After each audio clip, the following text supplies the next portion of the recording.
আহ, আমি একটু মালয়েশিয়াতে অল্প একটু কভার করে যাই। মালয়েশিয়াতে অলরেডি আমাদের মাননীয় পররাষ্ট্রমন্ত্রী বলেছেন যে আমরা কি কি নিয়ে কথা বলেছি, এশিয়ার ফার্স্ট সাইক্লোন নিয়ে কথা হয়েছে। আমি যদি একটু বিনিয়োগের লেভেলে নেমে আসছি, আপনারা সবাই জানেন যে আমাদের একটা বড় চ্যালেঞ্জ এই মুহূর্তে বিনিয়োগের, সেটা দেশি এবং বিদেশি বিনিয়োগের জন্য, সেটা হচ্ছে আমাদের এনার্জি সভরেনিটি, এনার্জি ইন্ডিপেন্ডেন্স। আমাদের গ্যাস এবং বিদ্যুৎ দুটারই যে সর্বকার একটা সমস্যা আমরা দেখতে পাচ্ছি ইন্ডাস্ট্রির জন্য, সেই জায়গাটা নিয়ে আমরা মালয়েশিয়াতে বেশ কিছু কাজ করেছি। আমাদের মাননীয় জ্বালানি প্রতিমন্ত্রীও গিয়েছিলেন। তো আমাদের একটা বড় ফোকাস ছিল যে আমরা পেট্রোনাসের সাথে একটা বড় মিটিং করেছি। তাদের সাথে আমাদের কিছু অয়েল অ্যান্ড গ্যাস ইনফ্রাস্ট্রাকচার নিয়ে কথা হয়েছে এবং তাদের সাথে আমরা ইমিডিয়েটলি কিভাবে গ্যাস সাপ্লাইয়ের মাধ্যমে আমাদের এক্সিস্টিং ইনভেস্টররা যে চ্যালেঞ্জটা ফেস করছেন সেটাকে কিভাবে আমরা কমিয়ে নিয়ে আসবো, সেটা একটা বড় কাজ। দ্বিতীয়ত হচ্ছে বেশ কিছু বড় ইনভেস্টরের সাথেও প্রধানমন্ত্রী সাইড মিটিং করেছেন লজিস্টিক্স নেটওয়ার্কে, টেলিকমিউনিকেশনে। তারা তাদের বিনিয়োগের, বাংলাদেশে বিনিয়োগ করার ব্যাপারে আগ্রহ প্রকাশ করেছেন। এবং তৃতীয়ত আমরা হালাল নিয়ে অনেকবারই কথা বলছি, গত বছরও আমরা যখন গিয়েছিলাম এখানে আলাপ হয়েছে। এবার আরেকটু ভালো প্রোগ্রেস হয়েছে। ইনফ্যাক্ট আপনারা হয়তো জানেন নাকি জানি না যে ইসলামিক ফাউন্ডেশনকে আমাদের ঠিক ভিজিটের আগে মালয়েশিয়ান সরকার থেকে তাদেরকে অ্যাপ্রুভাল দেওয়া হয়েছে, ট্র্যাকিংয়ের অ্যাপ্রুভাল দেওয়া হয়েছে, যেটার কারণে তারা এখন সার্টিফাইড এবং তারা এই কারণে ওই হালাল সার্টিফিকেশনটা দিতে পারবে মালয়েশিয়া থেকে। তো আমরা এবার বেশ কয়েকটা অপারেটরের সাথে আলাপ করেছি যে আমরা কিভাবে একটা হালাল ইন্ডাস্ট্রিয়াল পার্ক করি বা যেভাবেই করি কোনোভাবে আমরা বাংলাদেশি হালাল নেটওয়ার্কের মধ্যে নিয়ে আসতে পারি কিনা। আমরা ইব্রাহিম আমাদের প্রাইম মিনিস্টার, যে আমাদের প্রাইম মিনিস্টার বলছিলেন যে আমাদের একটা বড় এক্সপোর্ট মার্কেট হচ্ছে এখন চায়না। ওনারা চায়নাতে হালাল ফুডস এক্সপোর্ট করছেন, হালাল কসমেটিক্স এক্সপোর্ট করছেন। তো ওই নেটওয়ার্কে এই লজিস্টিক্স হালাল যে ইন্ডাস্ট্রি, এটা লজিস্টিক্স নেটওয়ার্কের মধ্যে বাংলাদেশে কিভাবে ইনকর্পোরেট করা যায়, সেটা মালয়েশিয়াতে এক্সপোর্ট হোক বা ওভারঅল ওয়াইডার এশিয়ান মার্কেটগুলোতে এক্সপোর্ট হোক, সেই ব্যাপারে আমাদের একটা বিস্তর আলোচনা হয়েছে এবং এই বিষয়ে আপনারা ভবিষ্যতে আরো কিছু প্রোগ্রেস দেখতে পাবেন। ডালিয়ানে একটা বেশ কিছু সাইড মিটিং আবারও ওয়েলফেয়ারের পাশাপাশি হয়েছে আমাদের প্রধানমন্ত্রীর সাথে। বড় বড় দুটো চাইনিজ স্টেট ওন এন্টিটির সাথে ওনার সাইড মিটিং হয়েছে। সেই সাইড মিটিং গুলোতে ওনারা বেশ কিছু নতুন বিনিয়োগের আইডিয়া বাংলাদেশে নিয়ে এসেছেন। যে ফর এক্সাম্পল ওনারা একটা গ্রিন সিটি করার কথা বলেছেন, কম সম্পূর্ণ নিজেদের বিনিয়োগে। এরকম বেশ কয়েকটা বড় বড় আইডিয়া ওনারা আমাদের শেয়ার করেছেন এবং আমাদের মাননীয় প্রধানমন্ত্রী নির্দেশ দিয়েছেন যে খুব দ্রুততার সাথে কিভাবে আমরা ওনাদেরকে পলিসিগত সাহায্য এবং বাংলাদেশে ল্যান্ড করার জন্য যে যা যা ধরনের সাহায্য করা দরকার সেগুলো আমরা করতে পারি। তো উনি বিডাকে প্রাইমারি দায়িত্ব দিয়েছেন যে ওনাদের সাথে যোগাযোগ করে ওনাদেরকে সাপোর্ট করার ব্যাপারে। এবং একই সাথে এনারা আমাদের মাননীয় মন্ত্রী বলেছেন যে আমরা চাইনিজ যে ইকোনমিক জোন আনোয়ারাকে, সেটার ব্যাপারে এবার চুক্তি স্বাক্ষর করেছি। আমাদের এখানে অ্যাপ্রুভাল ঠিক আগের সপ্তাহে হয়েছে, এই সপ্তাহে আমরা চুক্তিটা স্বাক্ষর করেছি। একই সাথে মংলাতেও আমরা মংলা যে মডার্নাইজেশন প্রজেক্ট, যেখানে জেটি একটা চাইনিজ কোম্পানি করছে, এখন আমরা জেটির ঠিক পাশে প্রায় 150 একর জমিতে একটা চাইনিজ ইন্ডাস্ট্রিয়াল পার্ক করার জন্য আমাদের সাথে একটা আর্লি স্টেজ এমওইউ সাইন করেছি। তো এই সব ক্ষেত্রে আমি একটা ছোট্ট ঘটনা বলে শেয়ার করি যে আপনাদের সেন্স পাওয়ার জন্য। সেটা হচ্ছে যে এরকম একজন কোম্পানিকে আমাদেরকে জিজ্ঞেস করা হয়েছিল যে আপনাদের এই প্রজেক্ট করতে কতদিন সময় লাগবে। তো আনোয়ারাতে আমাদের পুরো প্রজেক্টের টাইম ফ্রেম হচ্ছে 7 বছর। তো প্রধানমন্ত্রী আমাদেরকে চ্যালেঞ্জ দিয়েছেন যে প্রথম 18 মাসের মধ্যে ওনারা কিভাবে প্রথম ফ্যাক্টরিকে ওখানে সেট আপ করতে পারেন। তো সেই চ্যালেঞ্জ ওনারা নিয়েছেন। ওনারা বলছেন যে আগামী মাসে ওনারা জোন ডেভেলপমেন্টের জন্য গ্রাউন্ড ব্রেকিং করবেন এবং 18 মাসের মধ্যে ওনারা প্রমিস করছেন যে চাইনিজ ইনভেস্টর যারা অলরেডি ওয়েট করছিল। ইনফ্যাক্ট আপনারা হয়তো আমি জানেন যে আনোয়ারের জোনটা নিয়ে কথা ছিল যে 10 বছর আগে। সেই 10 বছরে কোনো প্রোগ্রেস হয়নি, লাস্ট কয়েক মাসে কিন্তু একটা সিগনিফিকেন্ট প্রোগ্রেস হয়েছে। তো তাদের মধ্য থেকে ওনারা আসলে আশা করছেন যে আগামী 18 মাসের মধ্যেই একটা কিছু প্রজেক্টে আমরা কনস্ট্রাকশন এবং প্রোডাকশনের দিকে একটা মুভমেন্ট দেখতে পাবো আনোয়ারাতে।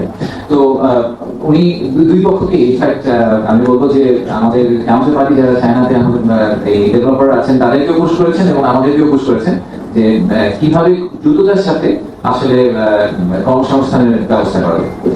ওয়ার্ল্ড ইকোনমিক ফোরামের প্রেসিডেন্টের সাথে আমাদের একটা মিটিং ছিল। সেই মিটিং এ বেশ কিছু ইস্যু অলরেডি অনেক প্রশ্ন তুলেছে। আমি জাস্ট একটা পয়েন্ট সাবস্টিটিউট করবো, সেটা হচ্ছে যে বাংলাদেশের ব্র্যান্ডিং নিয়ে আমরা সবসময় অনেক আলাপ করি যে বাংলাদেশের আসলে দেশের বাইরে যে পারসেপশন একটা ইস্যু আছে। তো এটাকে কিভাবে এটাকে সমাধান করা যায়, তার একটা বড় প্ল্যাটফর্ম হতে পারে ওয়ার্ল্ড ইকোনমিক ফোরাম। তো আমাদের এই মিটিং এর পরে মাননীয় ওই প্রেসিডেন্ট যে অ্যালোয়েসিস মিটিং এর পরে মাননীয় প্রধানমন্ত্রী কিছু আইডিয়া দিয়েছিলেন। সেই আইডিয়ার উপর বেসিস করে আমরা একটা ছোট্ট ওয়ার্কিং গ্রুপ করেছি যে আমরা কিভাবে আগামী যে ডাভোসের ফোরাম হবে এবং আগামী বছর আমরা ওয়ার্ল্ড ইকোনমিক ফোরামের সাথে ইন পার্টনারশিপ আমরা কিভাবে বাংলাদেশের ব্র্যান্ডটাকে আর একটা ভালো জায়গায় নিয়ে যেতে পারি। এই বিষয়ে আপনারা হয়তো আগামী 3 মাসে বেশ কিছু সলিড প্রোগ্রেস এবং ইনিশিয়েটিভ দেখতে পাবেন। মূল চায়নার ভিজিটে ফেরত যাই, আমরা একটা ইনভেস্টমেন্ট ফোরাম বিনিয়োগ সম্মেলন করেছি ওখানে। ওখানে প্রায় 80 জনের মতো চাইনিজ উদ্যোক্তা এসেছিলেন। তারা সবাই বিভিন্ন কোম্পানির চিফ এক্সিকিউটিভ অফিসার অথবা চেয়ারম্যান অথবা প্রেসিডেন্ট লেভেলে খুব সিনিয়র লেভেলের এসেছিলেন। তো ওখানে আমরা একটা মেসেজই দেওয়ার চেষ্টা করেছি, সেটা হচ্ছে আমাদের মাননীয় প্রধানমন্ত্রী বলেছেন যে we are absolutely open for business.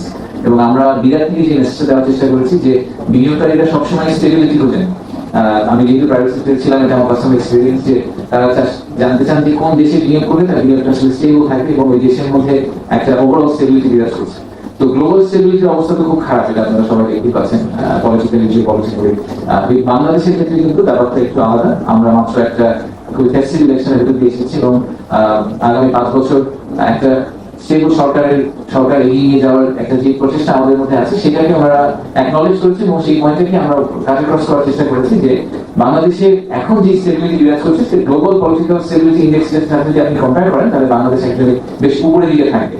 এই মেসেজে আমরা আমাদেরকে দেওয়ার চেষ্টা করছি। স্টেবিলিটি প্রশ্নটা আমরা বাংলাদেশের ব্যাপারে যেটা করেন সেটা খুব ক্লিয়ার এবং খুব রিসেন্টলি যে বাজেট হয়েছে সেই বাজেটেও কিন্তু এই প্রথমবারের মতো বাংলাদেশ সরকার 5 বছরের taxation outlook publish করেছে। That is also an indication of how we would want to continue policies here.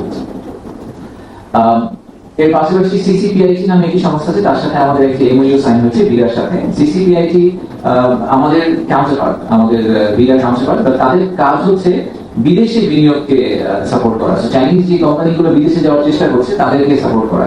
তো এখন থেকে ভবিষ্যতে সিসিপিআইটি আর আমরা যৌথভাবে চায়নার বিভিন্ন শহরে চাইনিজ ইনভেস্টরদেরকে বাংলাদেশ সম্বন্ধে পরিচিতি, বাংলাদেশে কিভাবে ইনভেস্ট করতে হবে, বাংলাদেশে ইনভেস্ট করার বিভিন্ন গাইডলাইন প্রসেস, এইগুলোর ব্যাপারে বিভিন্ন সম্মেলন, বিভিন্ন ক্লাস, বিভিন্ন ট্রেনিং কোর্স আমরা নিব। এবং এই বিষয়ে আমাদের মাননীয় প্রধানমন্ত্রীর বক্তৃতায় আমরা বলেছি যে আমরা একটা বিরাট ওয়েবসাইট কিন্তু এখন চাইনিজ ভাষায় গত সপ্তাহ থেকে চালু করা হয়েছে শুধুমাত্র চাইনিজ ইনভেস্টরদের জন্য। যাবতীয় ডেটা, যাবতীয় রিসার্চ রিপোর্ট বাংলাদেশের ব্যাপারে এই সব কিছুকে চাইনিজ ল্যাঙ্গুয়েজে আমরা কনভার্ট করে দিয়েছি, কারণ চাইনিজ ইনভেস্টরদের এটা একটা বড় এক্সপেকটেশন ছিল যে আমরা এটা করে যাবো। আর ফাইনালি আমি যেটা বলবো যে বেশ কিছু সাইড মিটিং হয়েছে আবারও বেইজিংয়েও। অনেক ইনভেস্টর, অনেক বড় বড় উদ্যোক্তারা এসেছিলেন বিভিন্ন সেক্টর থেকে। বেশ কয়েকটি সেক্টরের নাম বলি, রিনিউয়েবল এনার্জি অনেকে অনেক আগ্রহ দেখিয়েছে বাংলাদেশে বিনিয়োগ করার জন্য, textile and garments, electronics, health care industry, so medical device manufacturing, automobiles, e recycling এবং অয়েল এন্ড গ্যাস। এইগুলো সেক্টরে ওনারা, আমাদের এইসব সেক্টরে ওনারা বাংলাদেশে বিনিয়োগ করার ব্যাপারে আগ্রহ প্রকাশ করেছেন এবং আমাদের সাথে নোটস এক্সচেঞ্জ করেছেন, কন্ট্যাক্ট এক্সচেঞ্জ করেছেন। এবং মাননীয় প্রধানমন্ত্রী কনসিস্টেন্টলি একই মেসেজ দিয়েছেন যে আপনারা আসেন, আপনারা যত দ্রুত আসবেন আমরা তত দ্রুত আপনাদেরকে সাপোর্ট করার চেষ্টা করবো। আর চায়নার ব্যাপারে আমার লাস্ট পয়েন্ট হচ্ছে যে চায়নাতেও আমরা একই কথা, আমাদের যেহেতু অয়েল এন্ড গ্যাস আমাদের জন্য বিনিয়োগের জন্য একটা বড় অন্তরায় হিসেবে আমরা দেখি অনেক সময় ইন্ডাস্ট্রিয়াল ডেভেলপমেন্টের জন্য। তো ওখানেও মাননীয় জ্বালানি প্রতিমন্ত্রী এবং আমরা বেশ কিছু স্পেসিফিক্যালি গ্যাস ইনফ্রাস্ট্রাকচার এবং অয়েল ইনফ্রাস্ট্রাকচার কোম্পানির সাথে আলাদা করে মিটিং করেছি যে কত দ্রুত চায়না থেকে আমরা বিভিন্ন সাপোর্ট সিস্টেম তৈরি করতে পারি, সেটা ডিজেলের ক্ষেত্রে হোক, আমাদের এলএনজি ইম্পোর্টের ক্ষেত্রে হোক, অথবা পাওয়ার জেনারেশন ক্ষেত্রে হোক। সো এইসব ব্যাপারেও আপনারা, আমি আশা করছি যে আগামী 3 মাসে আপনারা বেশ কিছু সলিড পদক্ষেপ সরকার থেকে দেখতে পাবেন। কিছু গোপনীয়তার কারণে আমরা সব শেয়ার করতে পারছি না, কিন্তু জেনুইনলি আপনারা দেখতে পাবেন যে এই ক্ষেত্রে আমরা বেশ কিছু সমস্যা সমাধানের ব্যাপারে ভালো কিছু পদক্ষেপ নিতে সক্ষম আছি। ধন্যবাদ।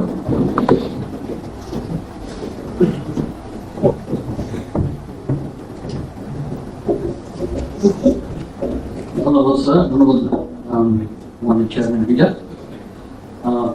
আপনারা আজকে বিশেষ আয়োজন শুনলেন, জানলেন এবারে বিস্তারিত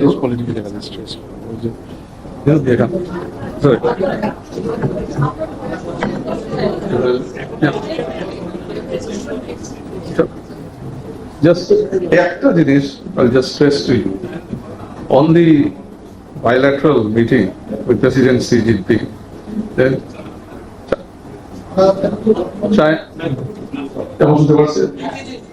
one thing I'll just stress about the meeting with President Xi Jinping, bilateral meeting, শেষ হয় মিটিংটা both honorable Prime Minister and President Xi Jinping এখান থেকে আলোচনা করেন বেশ কিছু। এখানে বোঝা গেছে যে একটা যে আন্তরিকতা দুই নেতার মধ্যে, দুই দেশের দুই নেতার মধ্যে, because very clear to see it. ধন্যবাদ স্যার। এবারে আমরা কোশ্চেন অ্যান্সার পরে নেব। তো এবারে এই ভ্রমণ সম্পর্কে বিস্তারিত জানাবেন আমাদের